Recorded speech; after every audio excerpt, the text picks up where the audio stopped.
योगेन चित्तस्य पदेन वाचां मलं शरीरस्य च वैद्यकेन योपाकरोतं प्रवरं मुनीनां पतञ्जलिं प्राञ्जलिराणतोऽस्मि। ॐ गुरुर्ब्रह्मा गुरुर्विष्णु गुरुदेवो महेश्वरः गुरुसाक्षात् परब्रह्मा तस्मै ಶ್ರೀ ಗುರುವೇ ನಮಃ.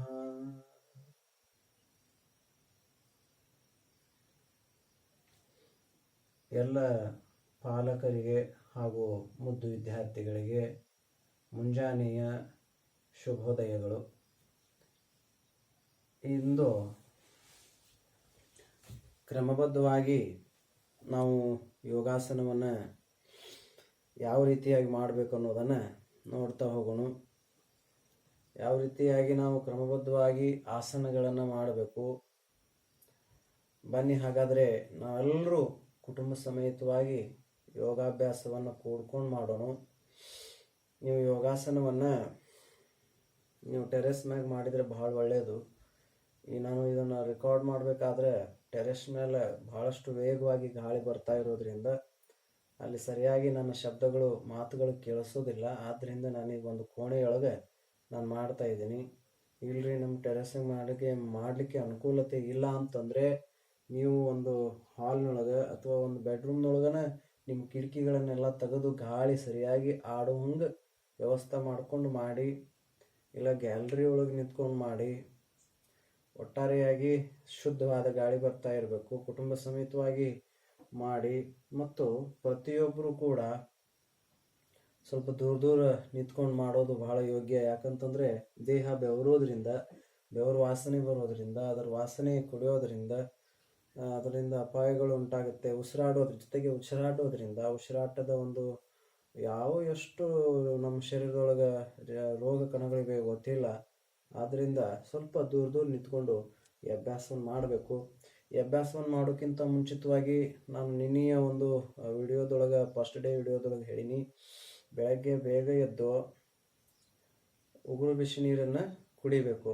ಉಗುರು ಬಿಸಿ ನೀರು ಯಾಕೆ ಕುಡಿಬೇಕು ಅಂತ ಕೇಳಿದರೆ, ನಮ್ಮ ಕರಳಿನಲ್ಲಿ ಜಿಡ್ಡು ಪದಾರ್ಥ ಕೂತ್ಕೊಂಡಿರುತ್ತೆ. ಅಥವಾ ನಾವು ಫೈಬರ್ಲೆಸ್ ಫುಡ್ಡನ್ನು ತಿನ್ನೋದ್ರಿಂದ ಏನಾಗತ್ತೆ ಅಂತಂದರೆ ಕರಳಿನಲ್ಲಿ ಆ ಒಂದು ತಿಂದಂತಹ ಒಂದು ಆಹಾರ, ಆ ಮಲ ಏನಾಗುತ್ತೆ ಅಂತಂದರೆ ಅಂಟುಕೊಂಡಿರುತ್ತೆ. ಆದ್ದರಿಂದ ಅದನ್ನು ನಾವು ಬಿಸಿ ನೀರನ್ನು ಕುಡಿಯೋದ್ರಿಂದ ಏನಾಗುತ್ತೆ, ಅದೆಲ್ಲ ಕರಳೆಲ್ಲ ತೊಳೆದು ಆ ನರನಾಡಿಗಳೆಲ್ಲ ಶುದ್ಧ ಆಗುತ್ತೆ.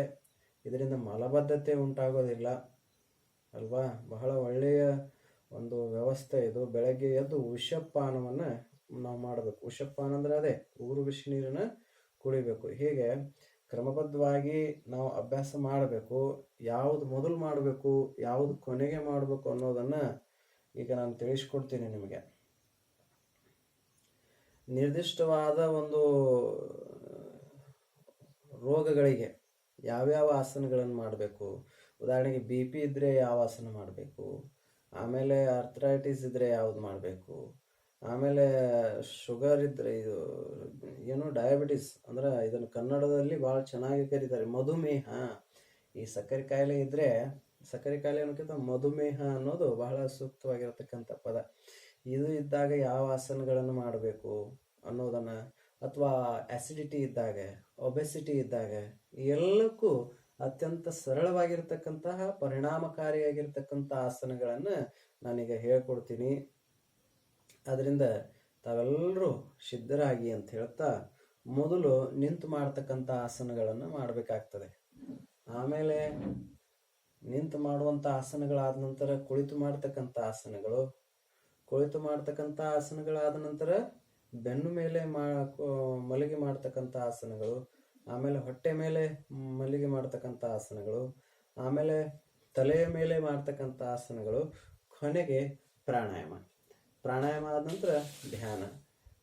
ಈ ಯೋಗಾಸನ ಏನು ಮಾಡತ್ತಂದ್ರೆ ನಮ್ಮ ದೇಹವನ್ನು ಸಿದ್ಧಗೊಳಿಸುತ್ತೆ. ಯೋಗಾಸನ ಮಾಡೋದ್ರಿಂದ ನಮ್ಮ ದೇಹ ಸಿದ್ಧಗೊಳ್ಳುತ್ತೆ.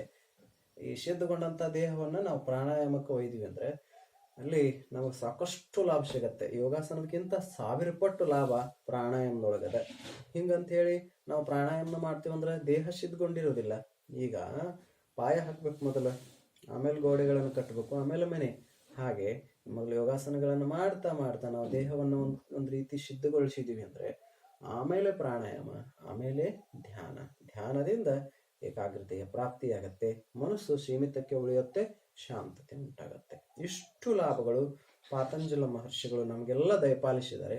ಒಂದೇನೂ ಇಲ್ಲ ಇಲ್ಲಿ, ಎಲ್ಲ ಆ ಮಹರ್ಷಿಗಳು ಕೊಟ್ಟಿರ್ತಕ್ಕಂಥ ಜ್ಞಾನ ಅವರಿಗೆ ಮತ್ತೊಬ್ಬರಿಗೆ ಕೊಟ್ಟರು, ಅವ್ರು ಮತ್ತೊಬ್ಬರಿಗೆ ಕೊಟ್ಟರು, ಮತ್ತೊಬ್ಬರು ನನಗೆ ಕೊಟ್ಟರು, ನಾನು ಎಲ್ಲ ನಿಮ್ಗೆ ಕೊಡ್ತಾ ಇದ್ದೀನಿ, ನೀವು ಮತ್ತೊಬ್ಬರಿಗೆ ಕೊಡ್ದು. ಹೀಗೆ ಎಲ್ಲರೂ ಕೂಡ ಮನೆಯೊಳಗೆ ಮಾಡ್ತಾ ಮಾಡ್ತಾ ಮನೆ ಹೊರಗೆ ಮಾಡ್ತಾ ಆರೋಗ್ಯವನ್ನು ಪಡ್ಕೊಳ್ಳೋಣ.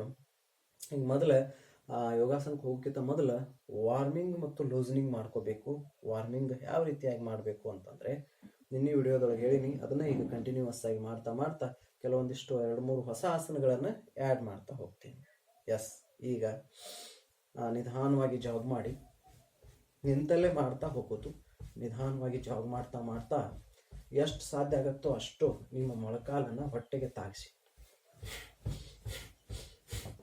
ಉಸಿರನ್ನು ಹೊರಗೆ ಹಾಕ್ತಾ ಉಸಿರನ್ನು ಒಳಗೆ ತೆಗೆದುಕೊಳ್ತಾ ನಿಧಾನವಾಗಿ ಮಾಡ್ತಾ ಹೋಗಿ. ಇದು 25 ಸಾರಿ ಆಗಬೇಕು.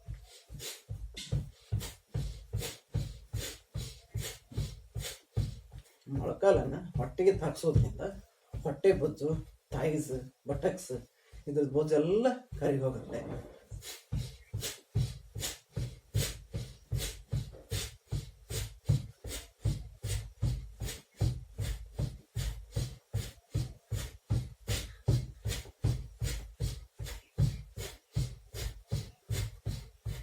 ಸೈಡ್ ಟ್ವಿಸ್ಟ್, ಎಷ್ಟು ಸಾಧ್ಯ ಆಗುತ್ತೋ ಅಷ್ಟು ಕಾಲನ್ನು ಮುಂದ್ಗಡೆಗೆ ಚಾಚಿ. 1 2 3 4 5 6 7 8 9 10. Front voice. ಮುಂದೆ ಕಾಲು ಎಷ್ಟು ಸಾಧ್ಯ ಆಗುತ್ತೋ ಅಷ್ಟೇ ಕಾಲನ್ನು ಮುಂದಕ್ಕೆ ಒಯ್ಯಿ. 5 6 7 8 9 10. ಹಿಂದೆ ಎಷ್ಟು ಸಾಧ್ಯ ಆಗುತ್ತೋ ಅಷ್ಟು ಹಿಂದೆ. 1 2 3 4 5 6 7 8 9 10. Toes jumping. Jump on toes. 10 ಸಾರಿ ಜಂಪ್ ಮಾಡಬೇಕು.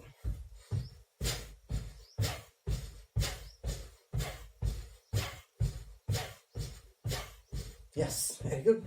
ಈಗ ಯೋಗಿಕ್ ನೃತ್ಯ.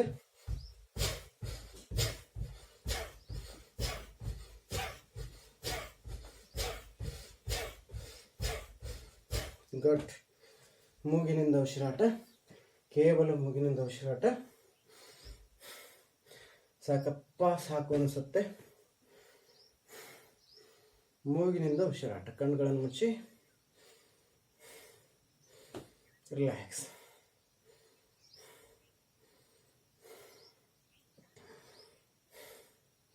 ಈಗೇನಾಗತ್ತೆ ಅಂತಂದರೆ ಈ ರೀತಿಯಾಗಿ ಮಾಡೋದ್ರಿಂದ ಆಕ್ಸಿಜನ್ನ ಕೊರತೆ ಉಂಟಾದಾಗ ತೇಗ್ ಬರುತ್ತೆ. ಒಳ್ಳೆ ಶುದ್ಧವಾದ ಆಕ್ಸಿಜನ್ನು ಶರೀರದೊಳಗೆ ಎಂಟ್ರಿ ಆದಾಗ ಅವಾಗೇನಾಗುತ್ತೆ ಅಂತಂದರೆ glucose convert into energy. Glucose ಎನರ್ಜಿಯಾಗಿ ಕನ್ವರ್ಟ್ ಆಗುತ್ತೆ, ನಮ್ಮ ಬೊಜ್ಜೆಲ್ಲ ಕರಗಿ ಹೋಗುತ್ತೆ. ಕಣ್ಗಳನ್ನು ಮುಚ್ಚಿ ದೀರ್ಘವಾದ ಉಸಿರಾಟವನ್ನು ಮಾಡಿ.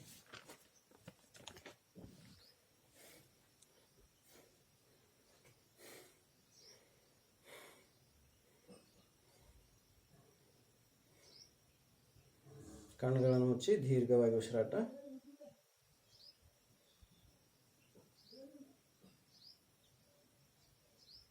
ಎಸ್, ಈಗ ಒಂದು ಗುಟ್ಟಕ್ಕೆ ನೀರು ಕುಡಿದ್ಬಿಡಿ ಎಲ್ಲರೂ. ಒಂದೇ ಒಂದು ಗುಟ್ಟಕ್ಕೆ ನೀರು. ನೀವು ಒಂದು ಬಾಟ್ಲಿ ಇಟ್ಕೊಳ್ಳಿ. ಪ್ಲಾಸ್ಟಿಕ್ಕನ್ನು ಬಳಸಲೇಬೇಡಿ. ಪ್ಲಾಸ್ಟಿಕ್ ಬಾಟಲ್ದೊಳಗೆ ನೀರು ಕುಡಿಲೇಬೇಡಿ. ಪ್ಲಾಸ್ಟಿಕ್ ಬಾಟಲ್ದೊಳಗೆ ನೀರು ಕುಡಿಯೋದ್ರಿಂದ ಅನೇಕ ರೀತಿಯ ರೋಗಗಳು, ಕ್ಯಾನ್ಸರ್ಗೆ ಸಂಬಂಧಪಟ್ಟಂಥ ರೋಗಗಳು ಕೂಡ ಬರಲಿಕ್ಕೆ ಸಾಧ್ಯತೆ ಇದೆ. ಆದ್ದರಿಂದ ನಾವು ಒಂದು ಸ್ಟೀಲಿನ ಒಂದು ಪಾತ್ರೆಯಲ್ಲಿ ನೀರನ್ನು ಕುಡಿಬೋದು. ಒಂದು ಸ್ಟೀಲಿನ ಬಾಟ್ಲಿಗೆ ತಗೊಳ್ಳಿ. ಅದರೊಳಗೆ ಈ ಮೊದಲು ತಾಮ್ರದ ಒಂದು ಪಾತ್ರೆಯಿಂದಲೇ ನೀರು ತಗೋಬೇಕು. ನಾವು ನೀರನ್ನು ಕಾಯಿಸಬೇಕಾದ್ರೂ ಕೂಡ ತಾಮ್ರದ ಪಾತ್ರೆಯೊಳಗೆ ನೀರು ತಗೊಂಡೇ ಕಾಯಿಸ್ಬೇಕು. ಅದನ್ನೇನಾದ್ರೆ ಸ್ಟೀಲಿನ ಪಾತ್ರೆಯೊಳಗೆ ನೀರು ಹಾಕೊಂಡು ಇಟ್ಕೊಂಡಿರ್ಬೇಕು, ಕುಡಿಬೇಕು. ಆಮೇಲೆ ನಾರ್ಮಲ್ ವಾಟರ್ನ ಈಗ ಮಧ್ಯದಲ್ಲಿ ನೀವು ಕುಡಿದ್ರೆ ಬರ್ತದೆ. ಅದು ಸ್ಟೀಲಿನ ಒಂದು ಪಾತ್ರೆಯಲ್ಲಿ ಇರಬೇಕು. ಸ್ವಲ್ಪ ಒಂದೇ ಒಂದು ಗುಟುಕು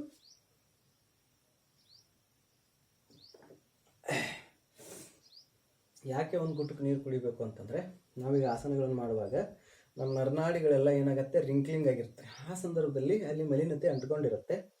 ಈ ನೀರನ್ನು ಕುಡಿಯೋದ್ರಿಂದ ಅದೇನಾಗುತ್ತೆ, ಟ್ವಿಸ್ಟ್ ಆ್ಯಂಡ್ ಸ್ಟ್ರೆಚ್, ಟ್ವಿಸ್ಟಿಂಗ್ ಮತ್ತು ಸ್ಟ್ರೆಚ್ ಆಗೋದ್ರಿಂದ, ಹಿಂಡುವಿಕೆ ಮತ್ತು ಹಿಚುಕುವಿಕೆ ಆಗೋದ್ರಿಂದ ಅಲ್ಲೆಲ್ಲ ನರನಾಡಿಗಳೆಲ್ಲ ಏನಾಗತ್ತಂತಂದರೆ ಅಲ್ಲಿರ್ತಕ್ಕಂಥ ಮಲಿನತೆ ಎಲ್ಲ ಈ ನೀರಿನ ಮುಖಾಂತರವಾಗಿ ತೊಳೆದು ಹೋಗುತ್ತೆ. ಆಮೇಲೆ ಜಾಸ್ತಿ ನಾವು ಯೋಗಾಸನ ಮಾಡುವಾಗ ನಮ್ಮ ಪಿತ್ತಕೋಶದಲ್ಲಿರ್ತಕ್ಕಂಥ ಪಿತ್ತರಸ ಚೆಲ್ಲುತ್ತೆ, ಕರಳಿಗೆ ಚೆಲ್ಲುತ್ತೆ. ಆವಾಗ ನಾವು ಯಾವುದೇ ನೀರು ಕುಡಿದಿರಲಿಲ್ಲ ಅಂದರೆ ಅದು ಕರಳಿಗೆ ಹಾನಿಯನ್ನುಂಟು ಮಾಡುತ್ತದೆ. ಕರುಳಿನಲ್ಲಿರ್ತಕ್ಕಂತಹ ಆ ಸೂಕ್ಷ್ಮವಾಗಿರ್ತಕ್ಕಂತಹ ಪದರನ ಸುಡ್ತಕ್ಕಂತಹದ್ದು ಅಥವಾ ಅದಕ್ಕೆ ಗುಳ್ಳೆ ಆಗ್ತಕ್ಕಂಥದ್ದು, ಈ ರೀತಿಯಾಗಿ ಅನೇಕ ಸಮಸ್ಯೆಗಳು ಉಂಟಾಗ್ತವೆ. ಆದ್ದರಿಂದ ಬಹಳಷ್ಟು ಯೋಗ ಟೀಚರ್ಸ್ಗಳಲ್ಲಿ ಇದು ನೀರು ಕುಡಿತಕ್ಕಂಥ ಪದ್ಧತಿ ಇಲ್ಲ. ಹಾಗಾಗಿ ನಾವು ಮಧ್ಯದಲ್ಲಿ ನೀರು ಕುಡಿತಾ ಹೋಗುವ. ಎಸ್, ಈಗೆಲ್ಲರೂ ಒಂದೂವರೆ ಫೀಟ್ ಕಾಲನ್ನು ಅಗಲಿಸಿ ಹಿಂದೆ ಮಣಿಕಟ್ಟನ್ನು ಈ ರೀತಿಯಾಗಿ ಹಿಡ್ಕೊಂಡು ನಾವೀಗ ವಾರ್ಮಿಂಗ್ ಆಸನವನ್ನು ಮಾಡ್ತಾ ಹೋಗೋಣ. ಎಸ್, ನಿಮ್ಮ ತಲೆಯನ್ನು ಕ್ಲಾಕ್ ವೈಸ್ ಮಾಡಿ ರೌಂಡಾಗಿ ತಿರುಗಿಸ್ಬೇಕು 10 ಬಾರಿ. ಎಸ್, ಎಲ್ಲ ರೆಡಿ ಇದ್ದೀರಾ? ಪ್ರಾರಂಭ ಮಾಡೋಣ. ನನ್ನ ಜೊತೆಗೆ ಮಾಡಿ. 1 2 3 4 5 6 7 8 9 10 ಆಂಟಿ ಕ್ಲಾಕ್ ವೈಸ್. 1 2 3 4 5 6 7 8 9 10 ವಿಶ್ರಾಂತಿ. ಇದರ ಲಾಭ ಏನು ಅಂತಂದರೆ, ಥೈರಾಯ್ಡ್ ಸಮಸ್ಯೆ ಇದ್ದವ್ರಿಗೆ ಭಾಳ ಹೇಳಿ ಮಾಡಿಸಿರ್ತಕ್ಕಂತಹ ಒಂದು ಆಸನ ಇದಾಗಿದೆ. ಆಮೇಲೆ ಕುತ್ತಿಗೆ ಕೀಲುಗಳೇನಾಗ್ತದೆ ಅಂತ ಕೇಳಿದರೆ, ಸಮಸ್ಯೆ ಏನಿರ್ತದೆ, ಕುತ್ತಿಗೆ ಕೀಲಿನ ಸಮಸ್ಯೆಗಳಿರ್ತಕ್ಕಂಥದ್ದು ಕೂಡ ನಿವಾರಣೆ ಆಗ್ತದೆ. ಸರ್ವೈಕಲ್ ಆಗಿರ್ತಕ್ಕಂಥದ್ದು ಕೂಡ ಇದಕ್ಕೆ ನಿವಾರಣೆ ಆಗ್ತಕ್ಕಂಥದ್ದು. ಸೈಟಿಕ ಪ್ರಾಬ್ಲಮ್ ಇದ್ದವರು ಕೂಡ ಇದರಿಂದ ಪರಿಹಾರ ಸಿಗ್ತದೆ. ಇಷ್ಟು ಲಾಭಗಳು ಈ ಕುತ್ತಿಗೆಯನ್ನು ತಿರುಗಿಸೋದ್ರಿಂದ. ಸೈಟಿಕ ಪ್ರಾಬ್ಲಮ್ ಇರ್ಬೋದು, ಸರ್ವೈಕಲ್ ಪ್ರಾಬ್ಲಮ್ ಇರ್ಬೋದು, ಆಮೇಲೆ ತಲೆನೋವಿನ ಸಮಸ್ಯೆ ಇರ್ಬೋದು, ಥೈರಾಯ್ಡ್ ಸಮಸ್ಯೆನೂ ಕೂಡ ಸುಲಭವಾಗಿ ಪರಿಹಾರ ಆಗ್ತಕ್ಕಂಥದ್ದು ಕೇವಲ ಕುತ್ತಿಗೆಯನ್ನು clockwise anticlockwise ತಿರುಗಿಸೋದ್ರಿಂದ. ಇಷ್ಟು ಲಾಭ ಇದೆ, ಯಾಕೆ ಮಾಡೋದಿಲ್ಲ? ಮಾಡಿ. ವಿಶ್ರಾಂತಿ. ನಿಮ್ಮ ಗಮನ ಈ ಕುತ್ತಿಗೆಯ ಭಾಗದ ಕಡೆನೇ ಇರಲಿ.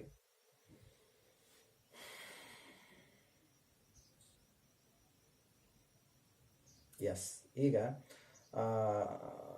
ಭುಜದ ಕೀಲುಗಳನ್ನು ಸಡಿಲ್ ಮಾಡ್ತಕ್ಕಂಥದ್ದು, ಕೈಗಳನ್ನು ವೃತ್ತಾಕಾರವಾಗಿ ತಿರ್ಸೋದು. ನಮ್ಮ ಭುಜದ ಕೀಲುಗಳು ಸಡಿಲಗೊಳ್ಬೇಕು. ಇವಾಗ ಶಿಥಿಲೀಕರಣ ವ್ಯಾಯಾಮ ಇದು.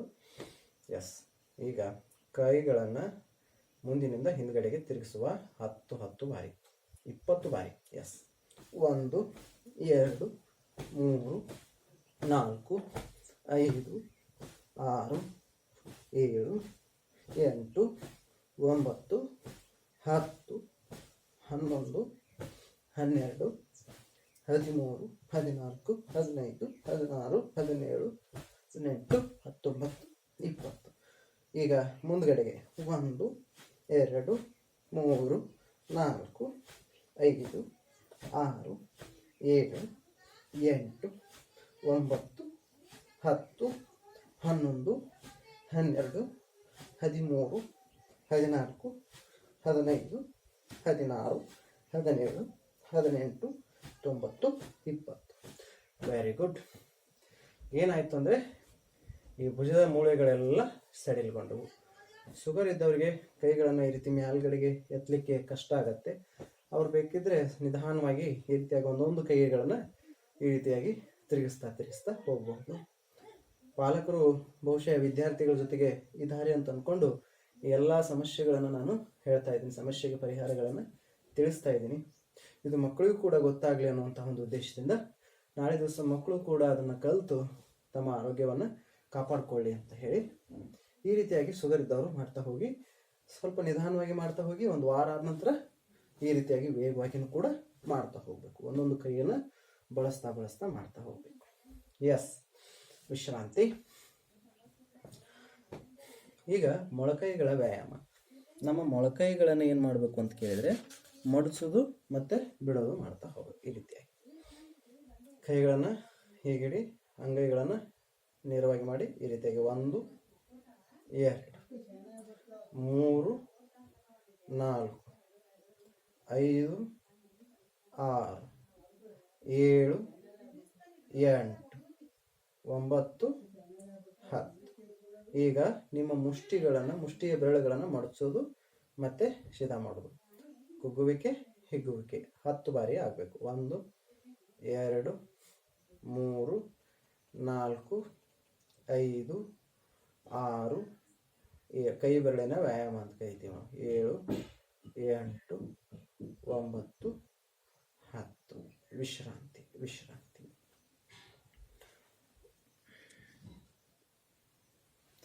ಎಸ್, ಇವಾಗ ಸೊಂಟದ ವ್ಯಾಯಾಮ. ನಮ್ಮ ಸೊಂಟದ ಭಾಗದ ವ್ಯಾಯಾಮವನ್ನು ಮಾಡೋದು. ನಿಮ್ಮ ಕೈಗಳನ್ನು ನೇರವಾಗಿ ಸೊಂಟದ ಮೇಲೆ ಇರಿಸಿ 10 ಬಾರಿ ಕ್ಲಾಕ್ ವೈಸ್ ಮಾಡುವ, 10 ಬಾರಿ ಆ್ಯಂಟಿ ಕ್ಲಾಕ್ ವೈಸನ್ನು ಮಾಡುವ. ಪ್ರಾರಂಭ. 1 2. ಕೇವಲ ಸೊಂಟ ಮಾತ್ರ ತಿರುಗಬೇಕು. ಕೆಲವೊಬ್ರು ಹೀಗೂ ಮಾಡ್ತಾರೆ, ತಲೆ ಸೊಂಟ ಎಲ್ಲ ಹೀಗೆ ತಿರುಗಿಸ್ತಾರೆ. ಹಾಗಲ್ಲ, ಅದು ವಿಧಾನ ತಪ್ಪಾದ ವಿಧಾನ. ಅದು ಸ್ಟೆಪ್ 1 ಏನಪ್ಪ ಅಂತಂದರೆ 1 2 3 4 5 6 7 8 9 10. ನೋಡಿ, ಡಗಿ ಹಾಕಿ ಬಂತು ಅಂದರೆ ದೇಹದಲ್ಲಿ ಎಲ್ಲೋ ಒಂದು ಕಡೆ ಅದು ಗಾಳಿ ಕೂತಿರುತ್ತೆ, ಅದೆಲ್ಲ ಹೊರಗೆ ಬರುತ್ತೆ. ಮತ್ತು ಆ್ಯಂಟಿ ಕ್ಲಾಕ್ ವೈಸ್ 1 2 3 4 5 6 7 8 9 10. ವಿಶ್ರಾಂತಿ. Very good. ವಿಶ್ರಾಂತಿ. ಸೊಂಟದ ಕೀಲುಗಳೆಲ್ಲ ಸಡಿಲಿಕೆ ಉಂಟಾಗುತ್ತೆ. ಸೊಂಟ ನೋವು ಇದ್ದವರಿಗೆ ಕೂಡ ಬಹಳಷ್ಟು ಲಾಭಕಾರಿಯಾಗಿರ್ತಕ್ಕಂತಹ ಆಸನ ಇದು.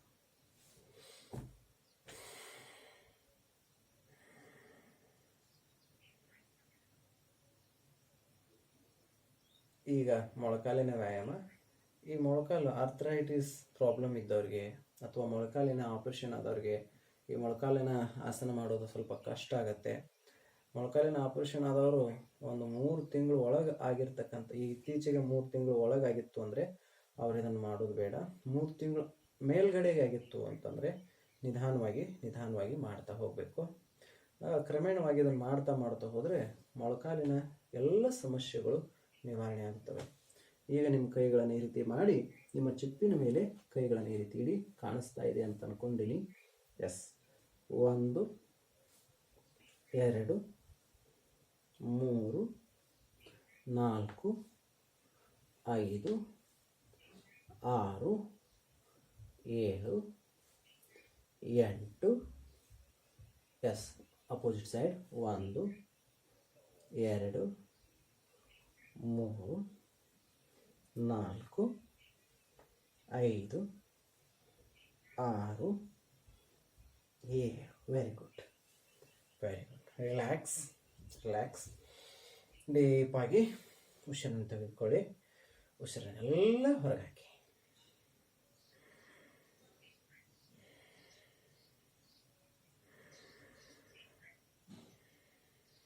ಈಗ ಪಾದದ ಕೀಲುಗಳನ್ನು ಮೇಲೆ ಕೆಳಗೆ ಮಾಡೋದು ಮತ್ತು ವೃತ್ತಾಕಾರವಾಗಿ ತಿರುಗಿಸೋದು. ಮೊದಲು ಕಾಲಿನ ಬೆರಳುಗಳ ವ್ಯಾಯಾಮ. 1 2 3 4 5. ವೃತ್ತಾಕಾರವಾಗಿ ತಿರುಗಿಸಿ 1 2 3 4 5. ಈ ಕಡೆ ಅಪೋಸಿಟ್ ಸೈಡ್ 1 2 3 4 5. ಕಾಲನ್ನು ಜಾಡಿಸಿ. ಎಸ್. ಮತ್ತು ಈ ಕಾಲು ಬೆರಳುಗಳ ವ್ಯಾಯಾಮ. 1 2 3 4 5 6 7 8. Opposite side 1 2 3 4 5. ರಿಲ್ಯಾಕ್ಸ್, ಜಾಡಿಸಿ. ಎಸ್. ಈಗ ನಾವು ಯೋಗಾಸನ ಅಭ್ಯಾಸಕ್ಕೆ ಬರೋಣ. ಇಲ್ಲಿ ತನಕ ನಾವು ದೇಹವನ್ನು ಏನು ಮಾಡಿದ್ವಿ? ವಾರ್ಮಿಂಗ್ ಮಾಡ್ಕೊಂಡಿವಿ, ಆಮೇಲೆ ಲೂಸ್ನಿಂಗ್ ಮಾಡ್ಕೊಂಡಿವಿ. ಈಗ ಯೋಗಾಸನವನ್ನು ಮಾಡ್ತಾ ಹೋಗೋಣ. ಮೊದಲಿಗೆ ನಾವೇನು ಮಾಡಬೇಕು ಅಂತ ಕೇಳಿದರೆ, ಒಂದು ಗುಟುಕು ನೀರನ್ನು ಕುಡಿಬೇಕು. ಈ ಸಂದರ್ಭದಲ್ಲಿ ನೋಟ್ ಮಾಡ್ಕೊಳ್ಳಿ, ಈ ಸಂದರ್ಭದಲ್ಲಿ ಒಂದು ಗುಟುಕ ನೀರನ್ನು ಕುಡಿಬೇಕು. ನಾನು ಈಗಾಗಲೇ ಹೇಳೀನಿ ಯಾಕೆ ಒಂದು ಗುಟುಕು ನೀರು ಕುಡಿಬೇಕು ಅಂತಂದರೆ, ಕರುಳಿನಲ್ಲಿ ಅಂಟಿರ್ತಕ್ಕಂತಹ ಒಂದು ಮಲಿನತೆ ತೊಳೆದು ಹೋಗುತ್ತೆ. ಯಾವ ರೀತಿಯಾಗಿ? ಪಾತ್ರೆಯಲ್ಲಿ ನಾವು ನೀರು ಹಾಕಿ ಪಾತ್ರೆಯನ್ನು ತಿಕ್ತೀವಲ್ಲ, ಬಹಳಷ್ಟು ನೀರು ಹಾಕಿ ತಿಕ್ಕೋದಿಲ್ಲ, ಭಾಳ ಕಡಿಮೆ ನೀರು ಹಾಕಿ ತಿಕ್ಕೋದಿಲ್ಲ, ಒಂದು ಸ್ವಲ್ಪ ನೀರು ಹಾಕಿ ತಿಕ್ತೀವಿ. ಆಮೇಲೆ ಏನಾಗುತ್ತೆ? ಅದು ತೊಳೆದು ಹೋಗುತ್ತೆ, ಸ್ವಚ್ಛ ಆಗುತ್ತೆ. ಹಾಗೆಯೇ ಇದು ಕೂಡ ಕರುಳಿನಲ್ಲಿ ಅಂಟಿರ್ತಕ್ಕಂತಹ ಮಲಿನತೆ ನಿರ್ಮೂಲನೆ ಆಗ್ತದೆ. ಇದರಿಂದ ಮಲಬದ್ಧತೆ ಕೂಡ ನಿವಾರಣೆ ಆಗ್ತಕ್ಕಂಥದ್ದು, ಮಲ ಎಲ್ಲ ಕ್ಲೀನ್ ಆಗ್ತಕ್ಕಂಥದ್ದು. ಯಾಕೆ ಇದು ಅಂಟುತ್ತೆ ಅಂತಂದರೆ, ಫೈಬರ್ಲೆಸ್ ಫುಡ್ ತಿನ್ನೋದ್ರಿಂದ. ನಾವು ಉಣ್ಣುವಂಥ ಆಹಾರದೊಳಗೆ ಏನಿರಬೇಕು ಅಂತಂದ್ರೆ ತಪ್ಪಲು ಪಲ್ಯಗಳು ಬಳಸಬೇಕು. ತಪ್ಪಲು ಪಲ್ಯ, ಮೆಂತ್ಯ ಪಲ್ಯ ಆಗಿರ್ತಕ್ಕಂಥದ್ದು, ರಾಜಗಿರಿ ಪಲ್ಯ ಆಗಿರ್ತಕ್ಕಂಥದ್ದು, ಇಂತಹ ಎಲೆಗಳನ್ನು ನಾವು ಬಳಸೋದ್ರಿಂದ ಏನಾಗತ್ತೆ? ಸರಳವಾಗಿ ನಮಗೆ ಡೈಜೆಷನ್ ಚೆನ್ನಾಗಿ ಆಗತ್ತೆ. ಆದ್ದರಿಂದ ಎಸ್. ಈಗ ವ್ಯಾಯಾಮ, ಯೋಗಾಸನ, ತಾಡಾಸನ ಅಂತಂದರೆ ಪರ್ವತದ ರೀತಿಯಲ್ಲಿ ನಿಲ್ಲೋದು. ಈ ರೀತಿ ಕೈ ಮಾಡಿ, ಕೈಗಳನ್ನು ಮೇಲ್ಗಡೆಗೆ ಒಯ್ಯಿರಿ. ನಮಸ್ಕಾರ ಸ್ಥಿತಿ. ಲಾಕ್ ಮಾಡಿ ಕೈಗಳನ್ನು ಈ ರೀತಿ ಮೇಲ್ಗಡೆಗೆ ಒಯ್ದು ಹೆಬ್ಬೆರಳು ಅಥವಾ ಕಾಲುಗಳ ಬೆರಳುಗಳ ಮೇಲೆ ಈ ರೀತಿಯಾಗಿ ನಿಲ್ಲಬೇಕು. 1 25 ಸೆಕೆಂಡ್. 2 3 ಎಷ್ಟು ಸಾಧ್ಯ ಆಗುತ್ತಷ್ಟು ಹೀಗೆ. 4 5 6 7 8 9 10 11 12 13 14 15 16 17 18 19 20 21 22 23 24 25. Very good. ಸಾಕಷ್ಟು ಕೈಗಳನ್ನು ಇದೇ ರೀತಿಯಾಗಿ ತರಬೇಕು. ಈಗ ಮಾಡಿ ಕೈಗಳನ್ನು ಈ ರೀತಿ ಯಾಕಂದರೆ ತಂದೀವಿ ಅಂದರೆ ಲಾಕ್ ಆಗುತ್ತೆ, ಡಿಸ್ಕ್ ಲಾಕ್ ಆಗಿ ಒಂದು ವಾರ ನೀವು ವಿಶ್ರಾಂತಿ ಪಡ್ಕೋಬೇಕಾಗುತ್ತೆ. ಆದ್ದರಿಂದ ಕೈಗಳನ್ನು ಇದೇ ರೀತಿಯಾಗಿ ಮೇಲ್ಗಡೆಗೆ ಒಯ್ದು ಮತ್ತೆ ಯಥಾಸ್ಥಿತಿ ಕೈಗಳನ್ನು ನಿಧಾನವಾಗಿ ಕೆಳಗೆ ತರಬೇಕು. ಯಾವುದೇ ಆಸನಗಳನ್ನು ಮಾಡಿ ನಿಧಾನವಾಗಿ ಮಾಡ್ತಾ ಹೋಗಬೇಕು. ವೇಗವಾಗಿ ಮಾಡ್ಕೋತ ಹೋದ್ರಿ ಅಂದ್ರೆ ಶರೀರಕ್ಕೆ ಅದು ತೊಂದರೆಯನ್ನು ಕೊಡ್ತಕ್ಕಂಥದ್ದು. ಈಗ ತೀರ್ಯಕ ತಾಡಾಸನ ಅಂಥೇಳಿ ಕಾಲುಗಳನ್ನು ಸ್ವಲ್ಪ ಅಗಲಿಸಿ ಕೈಗಳನ್ನು ಮತ್ತೆ ಯಥಾ ಪ್ರಕಾರವಾಗಿ ಮೇಲ್ಗಡೆಗೆ ಒಯ್ಯಿರಿ. ಈ ರೀತಿಯಾಗಿ 10 ಬಾರಿ ಮಾಡಿ. ಉಸಿರನ್ನು ಹೊರಗೆ ಹಾಕುತ್ತಾ ಬದಿಗೆ ಬಾಗಬೇಕು, ಮತ್ತೆ ಉಸಿರು ತೆಗೆದುಕೊಳ್ಳುತ್ತಾ ಮತ್ತೆ ಉಸಿರನ್ನು ಹೊರಗೆ ಹಾಕಬೇಕು. ಒಂದು ಕಡೆಯಿಂದ ಕಂಪ್ ತಗೊಳ್ಳಿ. 2 3 4 5 6 7 8 ರಿಲ್ಯಾಕ್ಸ್.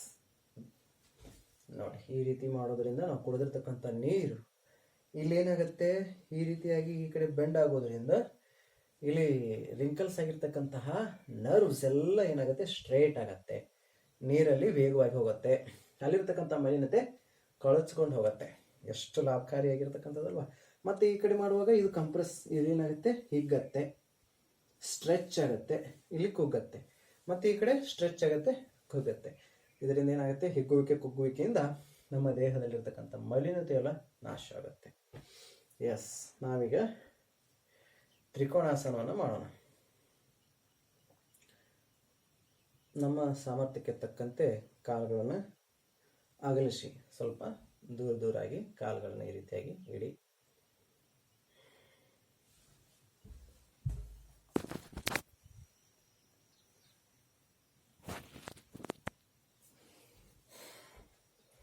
ಎಸ್, ಒಂದು ಸ್ವಲ್ಪ ಸಮಸ್ಯೆ ಉಂಟಾಯಿತು. ಈಗ ಮತ್ತೆ ಎಲ್ಲಿಗೆ ಬಂದಿತ್ತು ಅಂತಂದರೆ ತ್ರಿಕೋಣಾಸನ. ಕಾಲುಗಳನ್ನು ಸ್ವಲ್ಪ ಅಗಲಿಸಿ ಅವರವರ ಸಾಮರ್ಥ್ಯಕ್ಕೆ ತಕ್ಕಂತೆ ಕಾಲುಗಳನ್ನು ಅಗಲಿಸಬೇಕು. ಇದನ್ನು ಉಸಿರಾಟದ ಕ್ರಿಯೆಗೆ ಜೊತೆಗೆ ಮಾಡಬೇಕಾಗತ್ತೆ. ತ್ರಿಕೋಣಾಸನ ಕೈಗಳು ನೇರವಾಗಿರಲಿ, ನಿಧಾನವಾಗಿ ಕೈಗಳನ್ನು ಮೇಲ್ಗಡೆಗೆ ಎತ್ತಿ ಈ ರೀತಿಯಾಗಿ ಬಾಗಬೇಕು. 1 2 3 4, ಎಷ್ಟು ಸಾಧ್ಯ ಆಗತ್ತಷ್ಟು ಬಾಗಿ, 5 6 7 8. ಮತ್ತೆ ಉಸಿರನ್ನು ತೆಗೆದುಕೊಳ್ಳುತ್ತಾ ವಿಶ್ರಾಂತಿ ಸ್ಥಿತಿಗೆ ಬರೋದು. ಮತ್ತೆ ಈ ಕೈಯನ್ನು ಅದೇ ಪ್ರಕಾರವಾಗಿ ಉಸಿರನ್ನು ಹೊರಗೆ ಹಾಕುತ್ತಾ ಬಾಗಬೇಕು. 1 2 3 4 5 6 7 8 9 10. ಗುಡ್. ಇದನ್ನು ನಾವು ವೇಗವಾಗಿ ಮಾಡೋದು. 25 ಬಾರಿ ಇದನ್ನು ನಾವು ವೇಗವಾಗಿ ಮಾಡಿದ್ದೀವಿ ಅಂದರೆ ಇದರಿಂದ ಸಾಕಷ್ಟು ಲಾಭಗಳು ಸಿಗ್ತವೆ.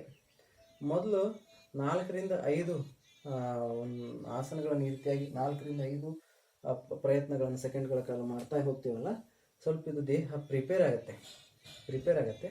ಆಮೇಲೆ 15 ರಿಂದ 20 ಸಾರಿ ಮಾಡ್ತಾ ಹೋದೀವಿ ಅಂದರೆ ಅದರ ಲಾಭ ಸಿಗುತ್ತೆ. ನಾವು ಈಗ ಒಂದು ಪಾತ್ರೆಯನ್ನು ಒಲಿ ಮ್ಯಾಗ ಇಟ್ಟಿರ್ತೀವಿ, ಮೊದಲು ಆ ಪಾತ್ರೆ ಕಾಯ್ದು ಪಾತ್ರೆಯೊಳಗಿನ ನೀರು ಕಾಯುತ್ತೆ, ಅಂದರೆ ಪಾತ್ರೆ ಸಿದ್ಧಗೊಳ್ಬೇಕಲ್ವಾ. ಹಾಗೆ ಮೊದಲು ಶರೀರ 1 2 ಆಸನ 3 4 ರೀತಿ ಮಾಡ್ತಕ್ಕಂತಹ ಭಂಗಿಗಳಿದ್ದಾಗ ಸ್ವಲ್ಪ ಅದು ಪ್ರಿಪೇರ್ ಆಗಲಿಕ್ಕೆ ಟೈಮ್ ಹೋಗುತ್ತೆ. ಆಮೇಲೆ ಮುಂದೆ ಮಾಡ್ತಾ ಹೋದಿವಿ ಅಂದರೆ ಅದರ ಲಾಭಗಳು ಸಿಗ್ತಾ ಹೋಗುತ್ತೆ. ಎಸ್, ಈಗ ನಾವು ಇದನ್ನು ಮಾಡ್ತಾ ಹೋಗುವಾಗ ಸ್ವಲ್ಪ ನಮಗೆ ನೋವಾಗುತ್ತೆ, ಪೇನ್ ಆಗುತ್ತೆ, ಪರವಾಗಿಲ್ಲ. BKS ಅಯ್ಯಂಗಾರ್ ಅವರು ಏನು ಹೇಳಿದ್ದಾರೆ ಅಂತಂದರೆ ಸ್ವೀಟ್ ಪೇನ್ ಅಂತ ಹೇಳಿದ್ದಾರೆ. ಎಷ್ಟು ಚೆನ್ನಾಗಿ ಪದವನ್ನು ಬಳಸಿದ್ದಾರೆ, ಸ್ವೀಟ್ ಪೇನ್. ಇದು ನಮಗೆ ಒಳ್ಳೆಯ ಸಿಹಿಯಾದ ಒಂದು ನೋವು, ಇದರಿಂದ ನಮ್ಗೆ ಲಾಭ ಸಿಗ್ತಕ್ಕಂಥದ್ದು. ಸರಿ, ಹಾಗಾದರೆ 25 ಬಾರಿ ರೆಡಿ. ಉಸಿರನ್ನು ಹೊರಗೆ ಹಾಕಬೇಕು. ಈ ರೀತಿಯಾಗಿ ಮಾಡುವಾಗ ಉಸಿರನ್ನು ಹೊರಗೆ ಹಾಕಬೇಕು, ಕೆಳಗೆ ಮಾಡುವಾಗ ಉಸಿರನ್ನು, ಮತ್ತೆ ನೇರವಾಗಿ ಬರುವಾಗ ಉಸಿರನ್ನು ತೆಗೆದುಕೊಳ್ಬೇಕು. ರೆಡಿ. ಎಷ್ಟು ಸಾಧ್ಯ ಆಗುತ್ತೆ ಅಷ್ಟು ಬಾಗ್ತಾ ಹೋಗಿ. ಇಲ್ಲಿರ್ತಕ್ಕಂಥ ನರ್ವ್ಸ್ಗಳು ಸಾಧ್ಯ ಆದಷ್ಟು ಜಾಸ್ತಿ ಜಗ್ಗಬೇಕು.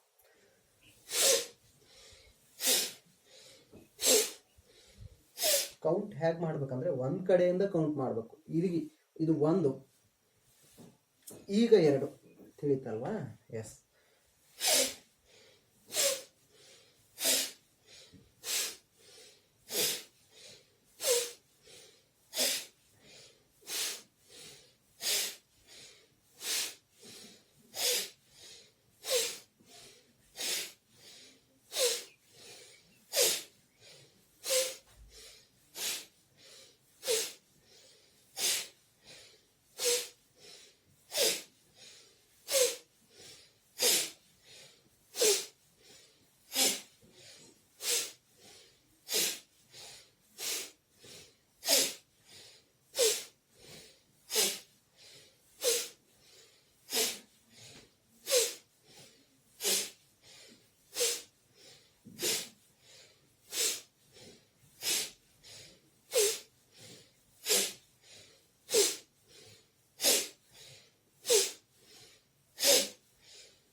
Very good. ಬೆವರ್ತಾ ಇದ್ದೀರಿ ನೋಡಿ. ಬೆವರು ಬರಬೇಕು ಮನುಷ್ಯನಿಗೆ. ಇದು ನಮ್ಮ ರಕ್ತ ಶುದ್ಧೀಕರಣ ಆಗತ್ತೆ ಅಲ್ವಾ. ಮೊದಲು ಮಾಡೋರಿಗೆ ಜಾಸ್ತಿ ಬೆವರು ಬರುತ್ತೆ. ಪ್ರಾಕ್ಟೀಸ್ ಮಾಡ್ತಾ ಮಾಡ್ತಾ ಹೋದಾಗ ಅವರಿಗೆ ಅಷ್ಟು ಬೆವರು ಬರೋದಿಲ್ಲ. ಇದೇನಾಗುತ್ತೆ, ನಮ್ಮ ಮೂತ್ರಕೋಶಗಳಿಗೆ ಅಲ್ಲಿ ಆಕುಂಚನ ವಿಕುಂಚನ ಹಿಗ್ಗುವಿಕೆ ಕುಗ್ಗುವಿಕೆಯಿಂದಾಗಿ ಅದು ಸದೃಢವಾಗಿರ್ತಕ್ಕಂತಹ ಯಾವುದೇ ಅವುಗಳ ಸಮಸ್ಯೆಗಳನ್ನೇ ಬರೋದಿಲ್ಲ. ಅಷ್ಟು ಲಾಭಕಾರಿಯಾಗಿರ್ತಕ್ಕಂಥದ್ದು ಇದು ತ್ರಿಕೋಣಾಸನ. ಎಸ್, ವಿಶ್ರಾಂತಿ. ಸ್ಥಿರಂ ಸುಖಂ ಆಸನಂ. ಆಸನ ಮಾಡೋದರಿಂದ ಸ್ಥಿರವಾಗಿರ್ತೀವಿ, ಸುಖವಾಗಿರ್ತೀವಿ, ಸುಖವಾಗಿ ಸ್ಥಿರವಾಗಿ ಕೂಡ್ತೀವಿ. ಅಷ್ಟು ಲಾಭಕಾರಿಯಾಗಿರ್ತಕ್ಕಂಥದ್ದು. 1 10 ಎಣಿಸುತ್ತಾಗ ಕಣ್ಗಳನ್ನು ಮುಚ್ಚಿ ಡೀಪಾಗಿ ಉಸಿರಾಟ ಕ್ರಿಯೆಯನ್ನು ಮಾಡಿ. 1 2 ದೀರ್ಘವಾಗಿ ಉಸಿರನ್ನು ತೆಗೆದುಕೊಳ್ಳಿ, ದೀರ್ಘವಾಗಿ ಉಸಿರನ್ನು ಹೊರಗಾಕಿ.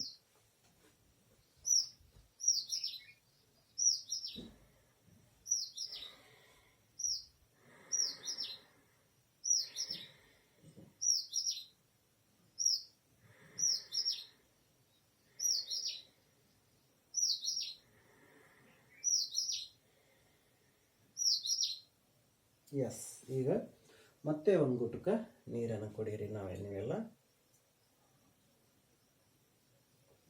ಕೇವಲ 1 ಗುಟುಕ ನೀರು ಕುಡಿಯೋದ್ರಿಂದ ಏನಾಗುತ್ತೆ, ಈಗಾಗಲೇ ಹೇಳೋದ್ರಿಂದ ಮೂತ್ರಕೋಶಕ್ಕೆ ಸಂಬಂಧಪಟ್ಟಿರ್ತಕ್ಕಂಥದ್ದು ಇದು.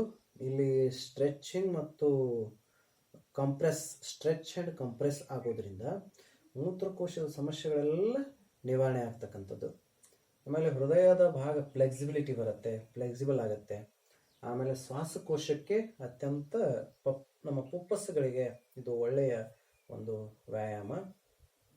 ಹೃದಯಕ್ಕೆ ಸಂಬಂಧಪಟ್ಟಿರ್ತಕ್ಕಂತಹ ಕಾಯಿಲೆಗಳೆಲ್ಲ ನಿವಾರಣೆ ಆಗ್ತಕ್ಕಂಥದ್ದು. ಕರಳಿನಲ್ಲಿ ಅಂಟಿರ್ತಕ್ಕಂತಹ ಮಲ ಅದೆಲ್ಲ ತೊಳೆದು ಸ್ವಚ್ಛಾಗಿ ಹೋಗುತ್ತೆ.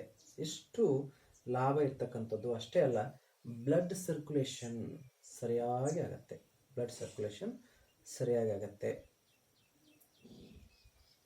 ಎಷ್ಟೋ ಜನ ಡಿಸ್ಲೊಕೇಟ್ ಆಗಿರುತ್ತೆ, ಅವರು ಆಪರೇಷನ್ ಮಾಡ್ಕೊಳ್ಳಿಕ್ಕೆ ದವಾಖಾನೆ ಹೋಗ್ತಾರೆ, ಹಣ ಎಲ್ಲ ಸುರುವಿ ಅಲ್ಲೇ ಇದ್ಕೊಂಡು ಬರ್ತಾರೆ. ಅದು ಎಷ್ಟು ಲಾಭ ಅವರಿಗೆ ಸಿಗುತ್ತದ, ಅದರಿಂದ ಏನೂ ಲಾಭ ಇಲ್ಲ. ಇದನ್ನು ಮಾಡೋದ್ರಿಂದ ಡಿಸ್ಲೊಕೇಟ್ಗಳು ಸಮಸ್ಯೆ ನಿವಾರಣೆ ಆಗ್ತಕ್ಕಂಥದ್ದು. ಈಗ ವೃತ್ತಾಕಾರ ನಾವು ತಿರುಗಬೇಕು. ಈಗೇನಾಯಿತು, ಕಂಪ್ರೆಸ್ ಆಯಿತು ಅಂದರೆ ನಮ್ಮ ಶರೀರ ಏನಾಯಿತು ಅಂತಂದರೆ ಕುಂಚನ ವಿಕುಂಚನ ಆಯಿತು. ಇಲ್ಲಿರ್ತಕ್ಕಂಥ ರಿಂಕಲ್ಸ್ ಎಲ್ಲ ಸ್ಟ್ರೈಟ್ ಆಗ್ತಿದ್ವು ಈ ರೀತಿ ಭಾಗುವಾಗ, ಮತ್ತೆ ಇಲ್ಲಿರ್ತಕ್ಕಂಥ ಎಲ್ಲ ರಿಂಕಲ್ಸ್ ಆಗ್ತಾ ಇತ್ತು. ಮತ್ತೆ ಈ ರೀತಿಯಾಗಿ ಮಾಡುವಾಗ ಇದೆಲ್ಲ ನರ್ವ್ಸ್ ಎಲ್ಲ ಸ್ಟ್ರೈಟ್ ಆಗ್ತಾ ಇತ್ತು. ಹೀಗೆ ಮಾಡೋದ್ರಿಂದ ಏನಾಗ್ತು ಅಂತಂದರೆ ಅಲ್ಲಿರ್ತಕ್ಕಂಥ ನೀರೇನು ಕುಡಿದಿರ್ತೀವಲ್ಲ ಆ ಮಲಿನತೆ ತೊಳೆದೋಯ್ತು. ಆಮೇಲೆ ಕಿಡ್ನಿಗೆ ವ್ಯಾಯಾಮ ಸಿಕ್ತು, ಒಳ್ಳೆಯ ಬ್ಲಡ್ ಸರ್ಕ್ಯುಲೇಷನ್ ಆಯಿತು. ಇದರಿಂದ ಕಿಡ್ನಿಯ ಮೂತ್ರಕೋಶದ ಸಮಸ್ಯೆಗಳೆಲ್ಲ ನಿವಾರಣೆ ಆಯಿತು. ಎಸ್, ಈಗ ನಾವು ವೃತ್ತಾಕಾರ ಮಾಡ್ತಕ್ಕಂಥದ್ದು ಇದು 20 ಸಾರಿ ಆಗಬೇಕು. ಈಗೇನಾಯ್ತು, ಕುಗ್ಗುವಿಕೆ ಆಯಿತು.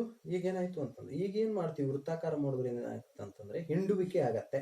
ನರಗಳೆಲ್ಲ ಹಿಂಡುವಿಕೆಯಾಗಿ ಸ್ವಚ್ಛವಾಗಿ ತೊಳೆದು ನಿರ್ಮಲವಾಗಿರ್ತಕ್ಕಂಥ ಶರೀರ ನಮ್ದಾಗತ್ತೆ. ಸ್ವಲ್ಪ ಕಾಲುಗಳನ್ನು ಅಗಲಿಸಿ, ಕೈಗಳನ್ನು ನೇರವಾಗಿರಿಸಿ. ಹೇಗೆ ಮಾಡಬೇಕು, ಸರಿಯಾದ ವಿಧಾನದಿಂದ ಮಾಡಬೇಕು, ತಪ್ಪಾಗಿ ಮಾಡಬಾರ್ದು. ಈ ರೀತಿಯಾಗಿ ಎಷ್ಟು ಸಾಧ್ಯ ಆಗುತ್ತೋ ಅಷ್ಟು ಹಿಂದ್ಗಡೆಗೆ ಹೋಗಬೇಕು.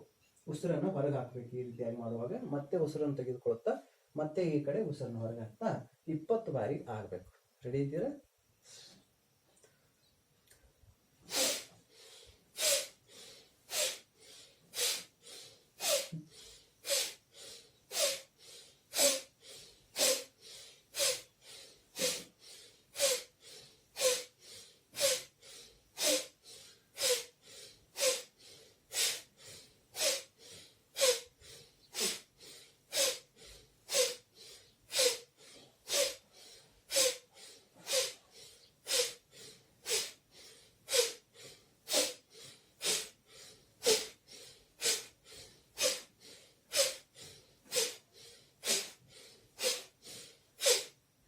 Very good.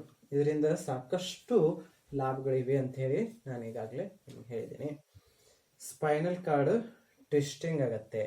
ಇಲ್ಲೇ ನಮ್ಮ ಸ್ಪೈನಲ್ ಕಾರ್ಡ್ ಇರುತ್ತಲ್ಲ ಅದು ಟ್ವಿಸ್ಟಿಂಗ್ ಆಗೋದ್ರಿಂದ ಬೆನ್ನು ಮೂಳೆಯು ಸದೃಢವಾಗತ್ತೆ. ನಮ್ಮ ಪುಪ್ಪಸ್ಸುಗಳು ಸದೃಢವಾಗುತ್ತವೆ.